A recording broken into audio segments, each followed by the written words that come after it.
First Contact's Price. The Nexar Dominion's High Commander Zextal stood aboard the bridge of his flagship, the Eternal Dawn, his 4 eyes fixed on the holographic display of the Sol system.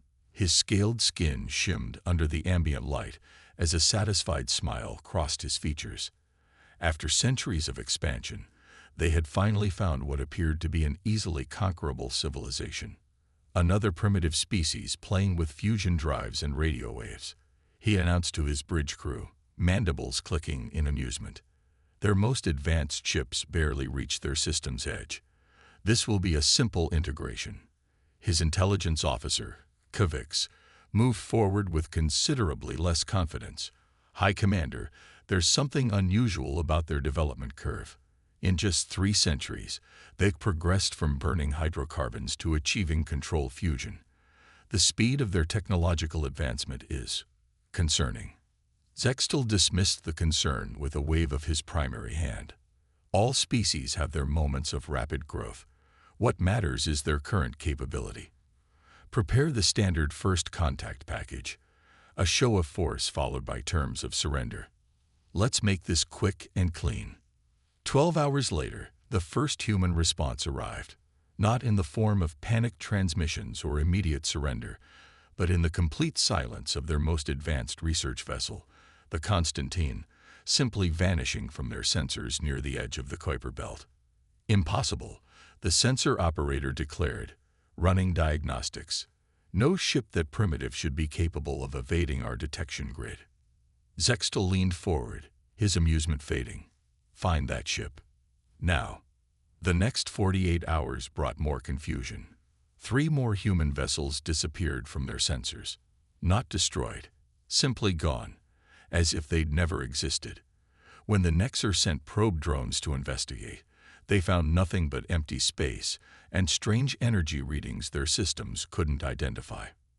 Then came the message. It arrived simultaneously on every Nexar communication channel, bypassing encryption that was supposed to be unbreakable. The human face that appeared on their screens looked remarkably calm for a member of a species about to be conquered. "This is Admiral Sarah Chen of the Earth Defense Force," the human announced without preamble. "We've completed our analysis of your capabilities. While impressive, they're, unfortunately, predictable.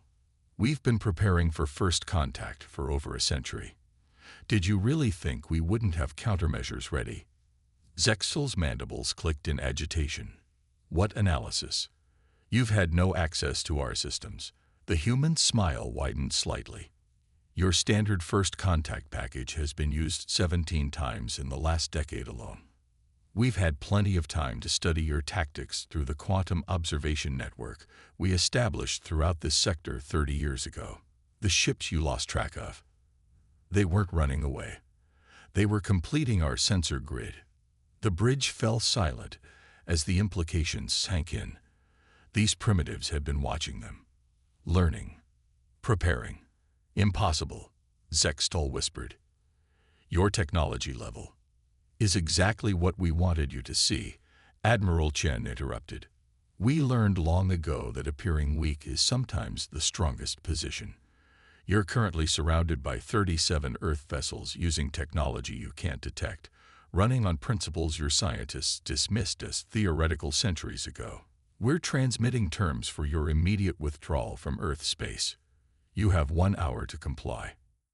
As if to emphasize her point, one of the Nexar's escort ships suddenly shimmered and vanished, reappearing a moment later with its weapon systems completely offline. "That was a demonstration," Chen continued. "The next one won't be so gentle. 1 hour, Commander. Don't make us show you what humanity is really capable of."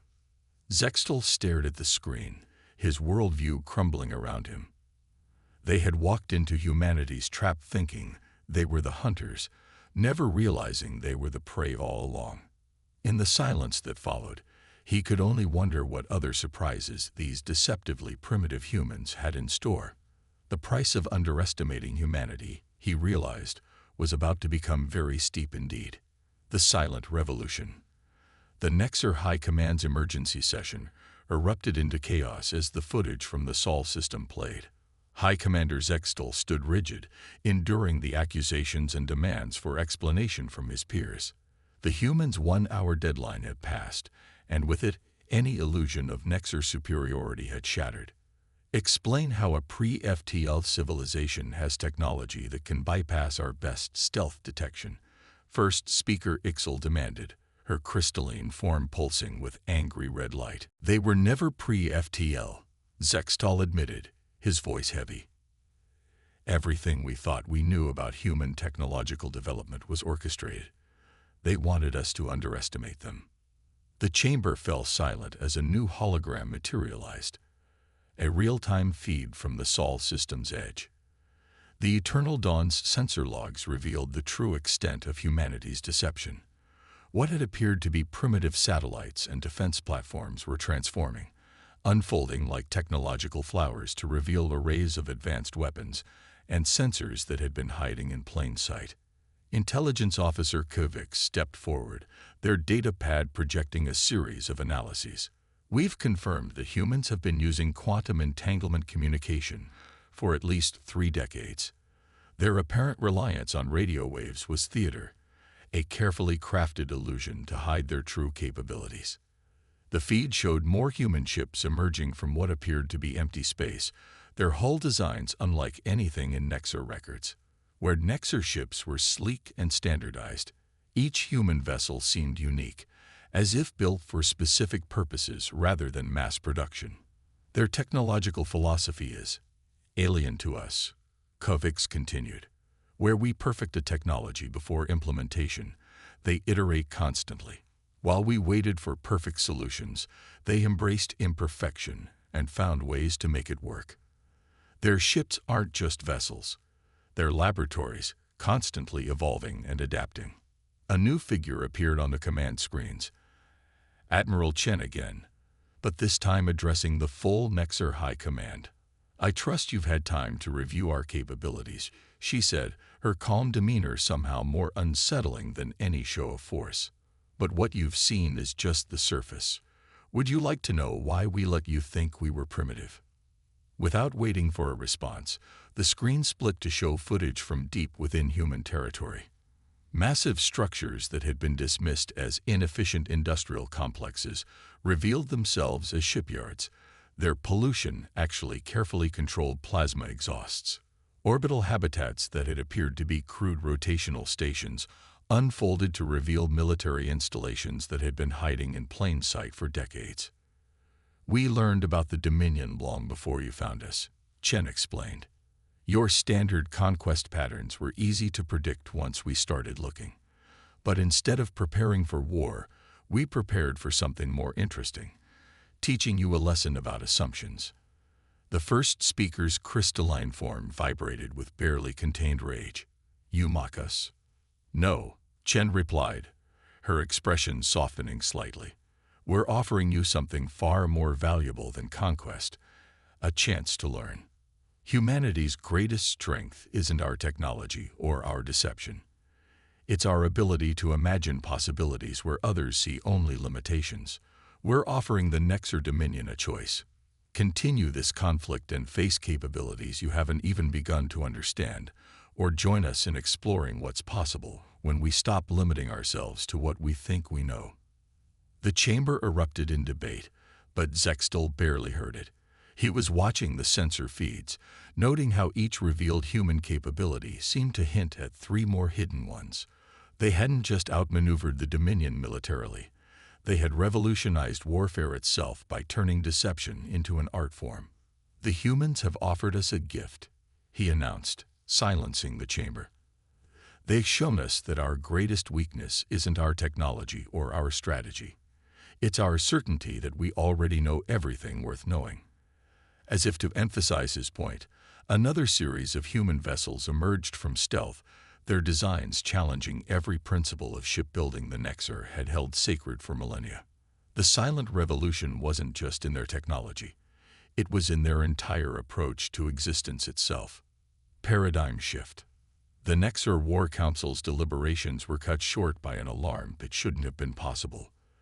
Their quantum-encrypted emergency channels, supposedly unbreakable, activated simultaneously across every ship in the fleet. The message was simple: watch and learn. Across the Sol system, human ships began what looked like a retreat. Their vessels, previously maintaining a defensive screen around Earth, scattered in seemingly random directions. To the Nexer tactical officers, it appeared to be chaos, perhaps even panic. "They're running," declared Sub-Commander Vexry, his mandibles clicking in satisfaction. Their show of force was just that, a show. High Commander Zextal wasn't convinced. Since when do humans do anything for the obvious reason? He muttered, studying the tactical display with all four eyes. Track their movement patterns. There has to be a purpose to this. The human ship's apparently random movements slowly revealed a pattern. They were forming a massive three-dimensional grid throughout the solar system. Each vessel maintained a precise distance from its neighbors, their positions corresponding to no known tactical formation. Admiral Chen's voice came through once again, but this time with a hint of satisfaction. "You're probably wondering about our new formation. Your tactical computers are likely screaming that it's inefficient, exposed, vulnerable. They're right, by your standards. But then, we've never really cared much for standard approaches." As if on cue, the human vessels began to emit what appeared to be waste energy. Another impossibility, given their demonstrated level of technology. The energy formed links between ships, creating a vast web of interconnected fields. Humanity learned early in our development that the most powerful forces in nature aren't the ones you fight against. Chen continued. They're the ones you learn to work with. Your ships are designed to impose order on spacetime. Ours, we prefer to let spacetime do the work for us. The energy web suddenly pulsed, and the fabric of space itself seemed to shudder. Every Nexer sensor array screamed warnings as their readings went haywire. The human ships weren't generating energy. They were channeling it from subspace itself, creating a resonance pattern that encompassed the entire solar system. 3 centuries ago, your scientists dismissed quantum field manipulation as inefficient, Chen explained. You were right. Trying to control quantum fields directly is nearly impossible. But we discovered something interesting. You don't need to control chaos if you can convince it to work with you. The implications hit Zextal like a physical blow. The grid, it's not a weapon. It's a tuning fork. Precisely, Chen confirmed. Your ships try to impose order on spacetime, but spacetime has its own preferences. We're just suggesting alternatives. Right about now, your faster-than-light drives should be experiencing some interesting feedback. Throughout the Nexer fleet, ship after ship reported drive failures. Their carefully calibrated quantum fields were being disrupted by spacetime itself, turned chaotic by the human grid's resonance pattern. This is impossible, First Speaker Ixel declared, her crystalline form flickering with distress. You can't just negotiate with fundamental forces. Impossible is just another word for hasn't been tried yet, Chen replied. We've spent centuries learning to work with the universe instead of trying to dominate it. Your entire civilization is built on the premise that superior technology means controlling natural forces. We took a different approach. We learned to listen to what the universe was trying to tell us. The tactical display showed the extent of their vulnerability. Every Nexer ship was effectively stranded, their FTL capabilities reduced to theory by the quantum resonance field. Meanwhile, the human vessels maintained their positions, each one a note in a vast symphony that was rewriting the laws of warfare. Consider this demonstration 3 of 5, Chen announced.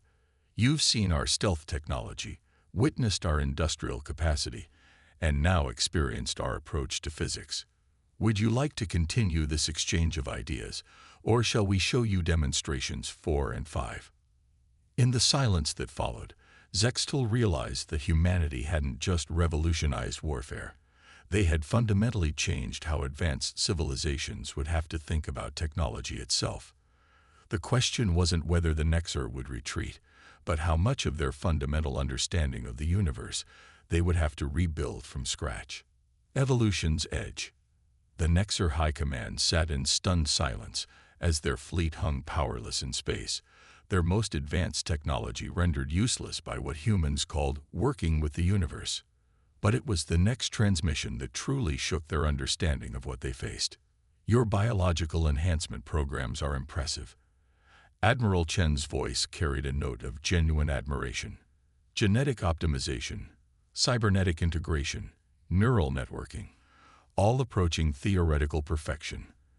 But there's your problem right there. Perfection. The main display shifted to show something that, at first, made no sense to Nexar eyes. It appeared to be a human research facility, but the data streams flowing through it defied conventional analysis. While you were perfecting your current form, we were exploring what forms could be, Chen continued. Your scientists saw DNA as a blueprint to be optimized. We saw it as a language to be learned. And then we started writing new stories. The display zoomed in on what appeared to be standard human soldiers. But as they moved, their forms shifted subtly, adapting to their environment in real time. Not through technology or artificial means, but through controlled biological evolution. Demonstration 4, Chen announced. We call it dynamic adaptation. Your evolution took billions of years to reach its current state. Then you spent millennia perfecting that state. We asked a different question. What if evolution could happen in real time? High Commander Zextal watched in fascination as human troops demonstrated abilities that should have required generations of selective breeding or extensive cybernetic enhancement. Their bodies adapted to environmental pressures instantly, developing new capabilities as needed. Impossible. First speaker Ixel whispered. The energy requirements alone would be astronomical if we were forcing the changes, Chen agreed. But again, we're not forcing anything. We learn to read the genetic language of adaptation itself. Our bodies don't fight physics. They embrace it. Every human in our defense forces can adapt to any environment in minutes because we're not changing our DNA. We're letting it change itself. The implications were staggering. While the Nexar had pursued perfect adaptation to known conditions, humanity had developed the ability to adapt to anything. They hadn't just evolved. They had evolved evolution itself. But surely there are limits, Zextal found himself saying. The complexity of managing such changes. That brings us to demonstration 5, Chen replied, and the display shifted again. This time it showed something that made several Nexar commanders physically recoil. Human minds interfacing directly with quantum systems, not through technology, but through evolved neural networks that operated on the quantum level. We call them quantum neural interfaces, Chen explained. Not cybernetic enhancements or artificial intelligence, but a new form of consciousness that exists between classical and quantum states. Every human chip you see isn't just crude. It's part of a living quantum network that can process reality in ways your computers never could. The display showed human crews functioning as living quantum computers, their evolved consciousness able to perceive and process quantum states directly. They weren't using technology to overcome the limitations of biology. They had evolved beyond the need for such distinctions. This is why we let you think we were primitive. Chen's voice had softened. We needed you to understand that true advancement isn't about perfecting what is. It's about imagining what could be. Your civilization has reached the pinnacle of what you thought possible. We're offering you the chance to explore what lies beyond those self-imposed limits. In the silence that followed, Zextal realized that the choice facing the Nexar wasn't between victory and defeat. It was between stagnation and transformation. Humanity hadn't just developed better technology or biology. They had fundamentally redefined what it meant to be an advanced species. Tomorrow's canvas. The Nexar High Command Chamber had transformed from a war room into something entirely different. Where once stood proud warriors certain of their superiority, now sat students eager to understand a civilization that had redefined what was possible. High Commander Zextal stood before the assembled leaders, his final report unlike any in Nexar history. The humans have not demanded our surrender, he began. They have not claimed territory or requested reparations. Instead, they have offered something far more valuable. and far more dangerous: knowledge. The holographic display showed the Sol system again, but this time through human quantum neural interfaces. The universe they perceived was alive with possibilities, each quantum probability a different shade in an infinite palette of potential. Admiral Chen's image appeared one final time, but now accompanied by a visual representation of her quantum-enhanced consciousness, a shifting matrix of thought and possibility that made even the most advanced Nexar AI seem primitive by comparison. "Your civilization has achieved remarkable things," she began. "You've mastered fusion, conquered gravity, mapped quantum fields. But somewhere along the way, you stopped asking what if and started asking how perfect. We're not here to replace your knowledge. We're here to help you remember how to wonder." The display shifted to show human ships working alongside Nexar vessels, teaching them to sense the quantum songs of space-time. Human scientists collaborated with Nexar researchers, showing them how to speak to DNA instead of commanding it. But most importantly, it showed something the Nexar had forgotten how to do. It showed them learning. "We could have destroyed your fleet," Chen continued. "We could have demanded your submission or forced our advantages. But humanity learned long ago that victory without understanding is just another form of defeat. We don't want subjects or servants. We want partners in exploration." First Speaker Ixel's crystalline form pulsed with new colors as she absorbed the implications. "You speak of exploration, but you have already advanced so far beyond us. What could you possibly hope to learn from our primitive approaches?" Chen's smile carried genuine warmth. "Everything. Your drive for perfection, your systematic approach to technology. These aren't weaknesses unless you let them become limitations. We've learned to embrace chaos, but we could benefit from your understanding of order. The universe isn't just about possibilities. It's about how those possibilities interact." The final displays showed the beginning of something new. Nexar ships learning to dance with quantum fields instead of controlling them. Human adaptation techniques being refined through Nexar precision. Two approaches to understanding reality beginning to merge into something greater than either. "This was never about proving superiority," Chen concluded. "It was about proving possibility. Your civilization stands at a crossroads. You can retreat to your certainties, perfect what you know until stagnation becomes extinction. Or you can join us in asking the question that has driven humanity since we first looked up at the stars. What's next?" Zextal watched as the vote was taken, but he already knew the outcome. The Nexar hadn't just encountered a more advanced civilization. They had been given a glimpse of what civilization itself could become when it dared to evolve. As the newly formed Human-Nexar exchange program began its work, ships from both species ventured out into the galaxy together. They carried with them not just advanced technology or evolutionary innovations, but something far more precious: the understanding that the greatest discoveries come not from conquering the unknown, but from learning to dance with it. The universe, they had all learned, was not a battlefield to be won or a puzzle to be solved. It was a canvas awaiting imagination, a song awaiting new voices, a story awaiting new chapters. And now, two civilizations that had approached that story from opposite directions had learned that the best tales are those written together.